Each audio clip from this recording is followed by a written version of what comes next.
Doncs jo he triat l'Elisabeth Eidenbenz i l'he triat perquè fa uns anys vaig visitar la maternitat d'Elna i vaig conèixer la seva història, em va ressonar molt i se'm va quedar clavada. I quan vaig començar amb el projecte aquest em va semblar de seguida que seria la manera de fer-li com un petit homenatge personal per treure'm aquesta espineta i donar-li una mica més de visibilitat.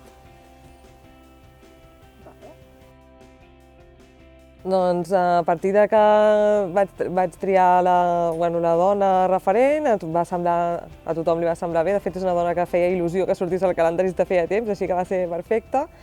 I vam començar el procés d'investigació a través de les preguntes clau que ens proposava el calendari, que va ser una part per mi molt interessant, perquè tot i que ja coneixia coses d'ella, em vaig obligar encara a profunditzar més i vaig acabar veient molts documentals i moltes coses seves. I després, un cop fetes aquestes preguntes, també vam tenir que fer la justificació de per què l'havíem triat aquesta dona, que això ho tenia molt clar jo, i per tant va ser potser la part més fàcil per mi. I després resumir molt les biografies d'ella, que això a mi em va costar moltíssim, perquè costava molt destacar només una coseta i no quedar-te en lo superficial. La meva va ser més fàcil de fer la meva biografia, perquè és com que sempre costa més explicar coses sobre tu que sobre la resta, és curiós això. I un cop recopilats ja tots els textos, doncs ja va començar a enfocar-nos en el shooting. La meva experiència en el shooting ha sigut estranya, perquè jo estava acostumada a estar a l'altre costat i sempre pensava, aviam com ho vivies, però fins que no estàs a l'altre cantó no ho veus realment com és, no? I que t'estan demanant de vegades coses molt concretes, des de fora et sembla que és com molt fàcil o que t'estan entenent molt bé i en canvi quan ets tu la que reps les ordres o t'has de col·locar tal o qual és com que és més complicat. Però ha sigut una experiència molt enriquidora perquè, com sempre, hi ha gent aquí que ho estan donant el millor d'ells mateixos, no? I tot i que de vegades és una mica cansat, és com que et va omplint molt.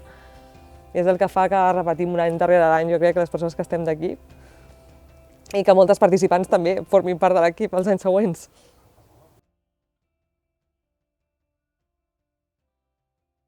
A mi em sembla molt interessant, sobretot perquè admiro molt la seva valentia, no? Perquè fer un projecte com aquest és molt complicat i molt valent en qualsevol circumstància, en la seva em sembla ja una heroïcitat, llançar-se a fer un projecte que és tan necessari però que a la vegada comporta tants riscos.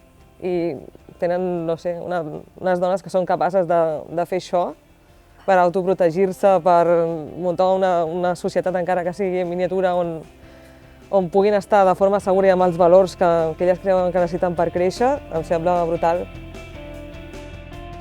Què m'emporto? Doncs moltes coses. Havia estat com a membre de l'equip i sempre t'emportaves totes les persones que coneixies i com a participant també m'he emportat això una miqueta potser el saber-nos posar també en la pell dels altres quan estem darrere de les càmeres. Sobretot, m'ha semblat una experiència molt interessant. I totes les persones noves que han participat aquest any, que també són fantàstiques, i també poder conèixer les seves dones referents i les seves històries.